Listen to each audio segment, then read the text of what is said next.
Olá pessoal, aqui é o Major Fábio, professor de Geografia do segundo ano. Nós vamos hoje fazer uma retificação da aprendizagem em função da prova que nós fizemos na quinta-feira.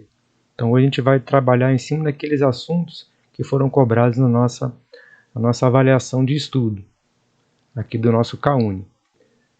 Então nós tivemos aqui na nossa prova uma temática central. Qual é a nossa temática?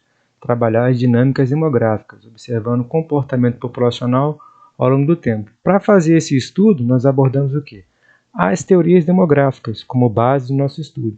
Então, nós observamos lá quais são as teorias demográficas, vimos as características e as questões versaram justamente sobre isso. Então, nós vimos lá que uma das questões trabalhava essa ideia do crescimento demográfico, buscando demonstrar o quê?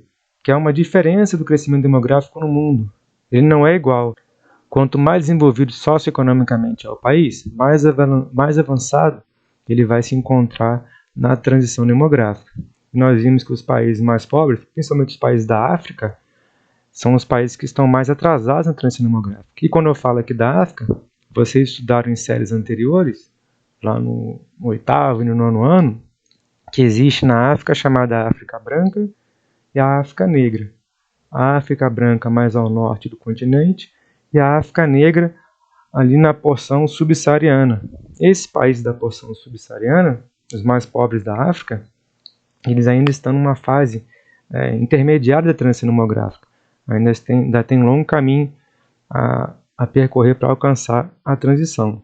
Nós vimos também uma questão que fala sobre a longevidade como um fator favorável ao aumento da expectativa de vida, ao aumento populacional. E, já que há um aumento populacional, eu preciso trabalhar as políticas públicas voltadas para essa parte da população, para esse segmento populacional. Se a pessoa vive mais, nós vimos nas nossas aulas, que ela passa mais tempo trabalhando e quando ela se aposenta, em função das melhorias que ela tem na área de saúde, no aumento da sua expectativa de vida, ela também continua consumindo.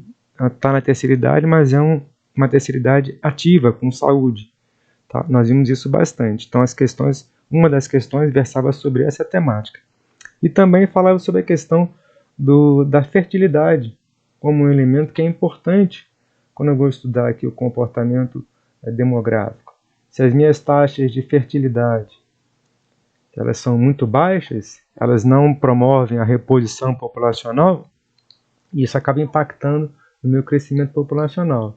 E nós sabemos lá, para haver uma reposição populacional, ela tem que ter na casa, no percentual de 2,1 filhos por mulher em idade fértil. Aí sim eu tenho reposição populacional. Qualquer coisa inferior a isso, não há reposição populacional. Então, uma das nossas questões, inicialmente, versava sobre essas temáticas aqui.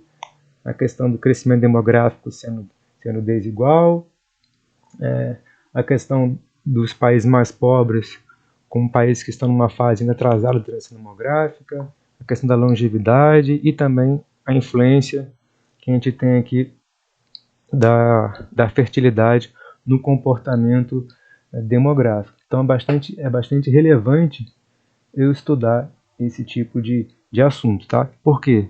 A gente não pode esquecer que esses conteúdos que são cobrados aqui na nossa primeira prova do CAUNI, eles serão cobrados em provas posteriores. Por quê? Em 2021, o nosso estudo é um estudo cumulativo, e as provas são cumulativas. Isso vale tanto aqui para o CAUNI, como vale também lá para o que é trabalhado na base comum. Então, vocês têm que ficar atentos a esse detalhe. O estudo tem que ser constante, regular. E um outro ponto também aqui que nós vimos, já numa outra questão que fala ainda do comportamento populacional, traz aquela ideia de que se um país ele está numa fase muito inicial da transição demográfica, se ele tem lá uma redução das taxas de mortalidade, porém ele mantém elevada as suas taxas de natalidade, ele consegue promover o quê? Um crescimento da sua população. Então, é bom, a gente tem que estar atento a esses detalhes. Se o país está na fase inicial da transição, ele promove uma queda das taxas de mortalidade, porém a natalidade continua elevada. Isso contribui para o aumento populacional. Uma das nossas questões trabalhava essa temática. Tá? É importante a gente ter essa percepção. Nós também trabalhamos aqui nas nossas aulas, isso também foi objeto de prova, as teorias demográficas. Duas delas aqui são as mais importantes. Na verdade, a gente trabalhou todas as teorias, né? Mas de maneira mais evidente, mais explícita, nós vimos lá a teoria malthusiana e neomalthusiana. Lembrando que essas duas teorias, elas são bastante recorrentes nas provas. Vocês sabem, nós vimos aqui nas aulas que quando a gente fala da teoria malthusiana, ele vai relacionar aqui a questão do crescimento populacional e a disponibilidade de alimentos, né, que são incompatíveis. Enquanto o crescimento populacional tem um crescimento, uma progressão geométrica, a oferta de alimentos é na progressão aritmética. Então ele diz que essa teoria malthusiana, nós já vimos, eu não vou explorar aqui todos os detalhes, porque já foi trabalhado aqui nas aulas, só para vocês terem esse indicativo de que ela é bastante cobrada nas provas. E a teoria neomalthusiana, já num período um pouco mais distante, isso aqui a gente está falando da segunda metade do século XX, enquanto a malthusiana se refere lá à primeira revolução industrial, né? Nós vimos isso aqui é século XVIII, né, malthusiano, e a neomalthusiana é século XX. Lembrando que a neomalthusiana vai ser usada pelos países desenvolvidos para justificar a pobreza no mundo em desenvolvimento. Nós vimos isso. Uma boa parte da miséria, da questão do subdesenvolvimento, vai ser atribuída como tendo a sua causa, a sua raiz, a sua origem, o crescimento populacional descontrolado, da explosão demográfica dos países subdesenvolvidos. Principalmente, quando a gente fala dessa teoria neomalthusiana, ele está relacionando aqui os países da América Latina, principalmente aqueles, como eu havia comentado para vocês, de economia agrária, são os mais pobres, mas não deixa de falar também de economia industrial, como o caso do próprio Brasil mesmo, que é um país de economia industrial, mas ainda uma economia subdesenvolvida. Os países da Ásia, os mais pobres, e os países da África vão estar aqui nesse contexto. Então percebam que volta e meia essas teorias elas aparecem nas provas. Tá? Isso aqui foi cobrado na nossa prova, assim como as outras teorias também apareceram, só que de maneira mais sutil. Né? Essas aqui foram mais explícitas na nossa prova. Aí nós vimos que, ainda relacionado a esse assunto aqui, quanto maior o nível educacional, o nível de escolaridade da população, a gente tende a ter uma redução do crescimento populacional. Nós já vimos por que isso acontece, né? À medida que os países vão avançando socioeconomicamente, as políticas de educação, de saúde vão se ampliando, você cria mais oportunidades no mercado de trabalho, principalmente para o segmento feminino.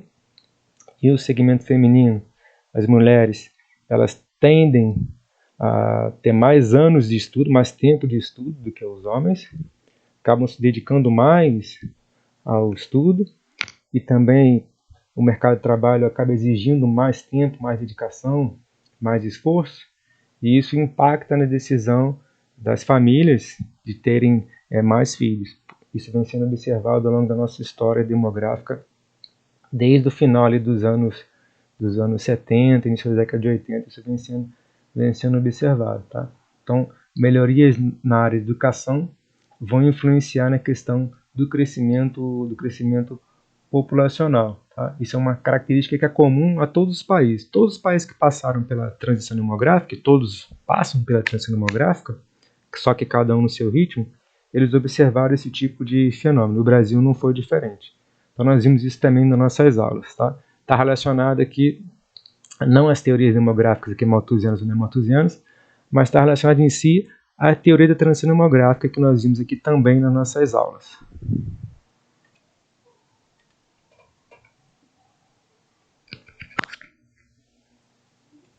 Outro ponto aqui que nós abordamos também, em relação a essa dinâmica populacional, é mais específico do Brasil, né?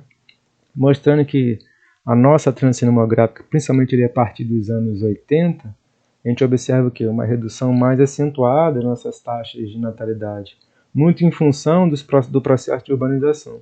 Que o Brasil a gente estudou e vamos estudar de maneira mais detalhada aqui também no CAUNI, e na base também isso vai aparecer para vocês, que são assuntos correlatos à base e ao CAUNI, que a partir do momento que o país passa a se industrializar, e nos anos 80 a gente vai observar isso com mais evidente, de maneira mais evidente, a gente vê uma diminuição das taxas de natalidade. Tá? Então, esses dois processos vão caminhar juntos.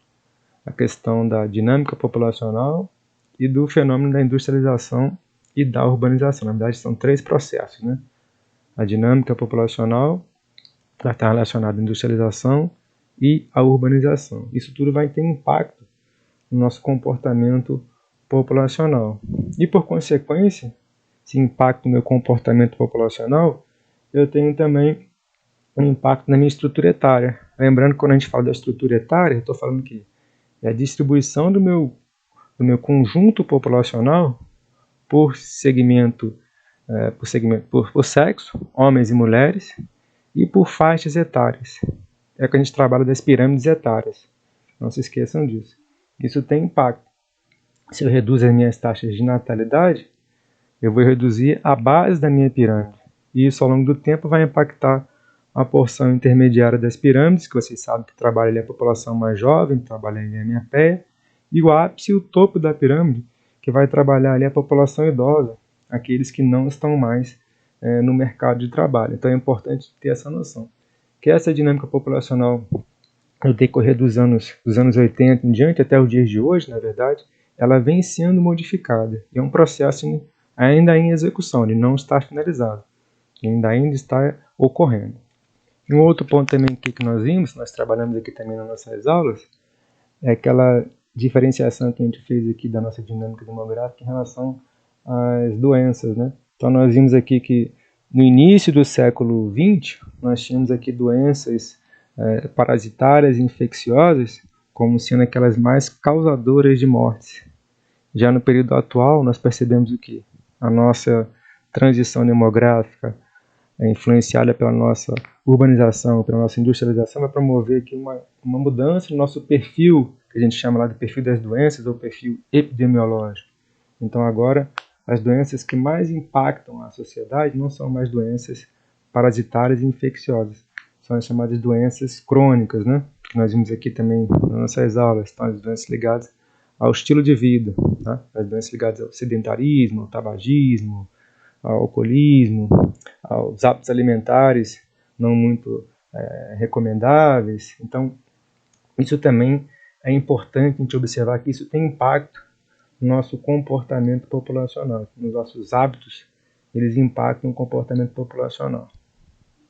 Nós vimos também que nas nossas aulas, isso também aparece na nossa prova, quando eu falo da questão do Brasil, do seu contingente populacional e abordando aqui a transição demográfica que está em curso no país, nós sabemos que o Brasil não completou a transição demográfica ainda. Ele não está ali na sua fase finalizada. Ele está bem próximo dos países desenvolvidos que já estão ali no final da transição demográfica. E lembrando que a gente sabe que estar no final da transição demográfica significa o quê? As duas variáveis que nós estudamos, natalidade e mortalidade, encontram-se o quê? Muito próximas, muito baixas. Às vezes até indicando um crescimento negativo, né? Nós sabemos que os países mais desenvolvidos da Europa, da Europa Ocidental, e a gente também pode falar aqui do Japão, ali da Ásia, eles têm já a sua transição demográfica concluída. A gente pode chamar de concluída, avançada. O Brasil ainda está avançando na transição demográfica. Então, a gente não pode fazer essa afirmação de que o Brasil já concluiu. Ele está em conclusão, ele está em transição, ele está no processo de conclusão. Nós vamos levar mais um tempo para poder concluir essa transição demográfica. Provavelmente, ali até os anos de 2050, 2060, até um pouco antes, a gente não tem como precisar muito bem isso, depende de vários fatores ligados à questão da dinâmica econômica do país, né? A dinâmica social do país também influencia, né? Esses processos estão correlacionados, mas a tendência que os demógrafos indicam é que o Brasil consiga completar a sua transição por volta desse período, entre 2050 e 2060, nós vamos estar ali completando a nossa transição demográfica, ou até um pouco antes, mas a tendência é que mais provável é que seja nessa fase, entre os anos de 2050 e 2060. Ainda voltando aqui nesse slide aqui que eu falei para vocês sobre as teorias demográficas, é importante a gente fazer aqui uma observação, até como fruto de uma dúvida que apareceu aqui em alguns alunos durante as nossas aulas, não aulas aqui do CAUNI, mas como a gente trabalha também essa questão aqui na base, alguns me perguntaram sobre a questão da teoria ecomalthusiana. Lembrar que quando a gente fala da teoria ecomalthusiana, ela está relacionando o quê? Também é uma revisitação da teoria malthusiana, mas eu vou trabalhar essa teoria no contexto do século XX. A teoria ecomalthusiana, ela se reporta ao século XX, a segunda metade do século XX. Ali por volta do finalzinho dos anos 70, início dos anos 80, a gente vai ter aqui um movimento, principalmente nos países desenvolvidos, na Europa e nos Estados Unidos, mais na Europa do que nos Estados Unidos, eles vão trabalhar essa ideia da pressão populacional sobre os recursos naturais. Lembrar, quando a gente fala disso, dessa teoria, isso está relacionado ao quê? Ao estilo de vida, ao consumismo. Então, os teóricos vão relacionar que quanto maior é o consumo de bens, maior a demanda de recursos naturais, a gente tem uma tendência, isso no campo da teoria, né, de você exigir mais recursos naturais, maior demanda por recursos naturais.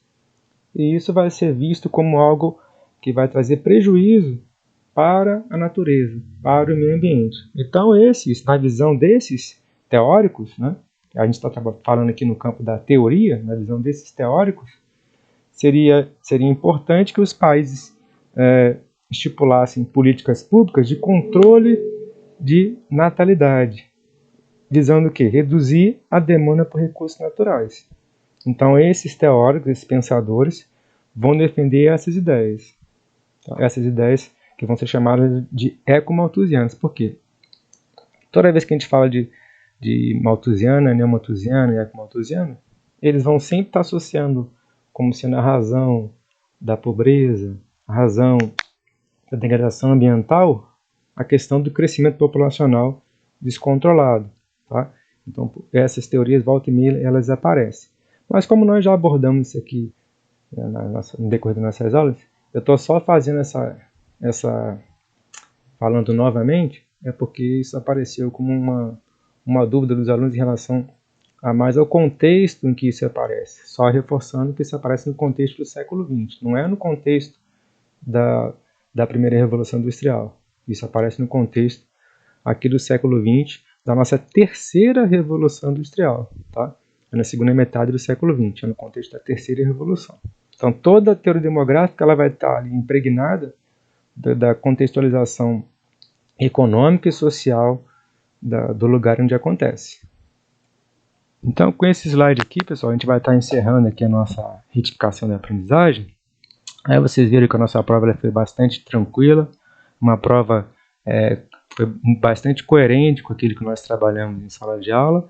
E eu recomendo a vocês, que já havia falado isso aqui na aula anterior, nossa aula de revisão, de que nós fizemos exercício, nós precisamos, além de assistir às aulas, nós precisamos fazer os exercícios e fazer a leitura das indicações bibliográficas.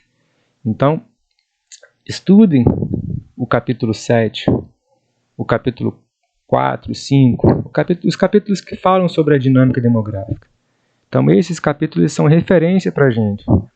Isso é importante porque essa temática de dinâmica demográfica, ela vai aparecer para vocês tanto aqui para quem está nas carreiras universitárias e também vai aparecer bastante lá na base comum. Então, esse assunto ele é recorrente nas provas.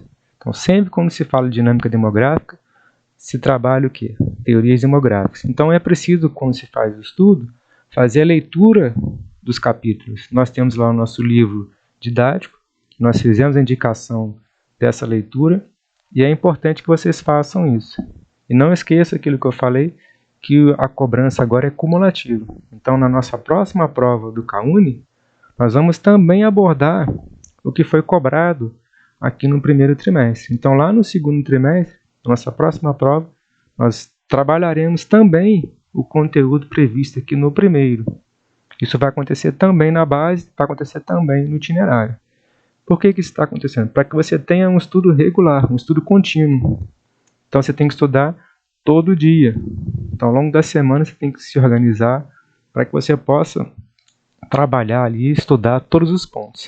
Tá bom? Qualquer dúvida que vocês tiverem, a gente vai sanando aí nas próximas aulas. Só lembrando vocês agora que na próxima aula a gente já vai iniciar o conteúdo novo. Vamos trabalhar lá no segundo trimestre, já vamos trabalhar já o conteúdo do próximo trimestre. Só de uma maneira bem introdutória, bem simples ainda.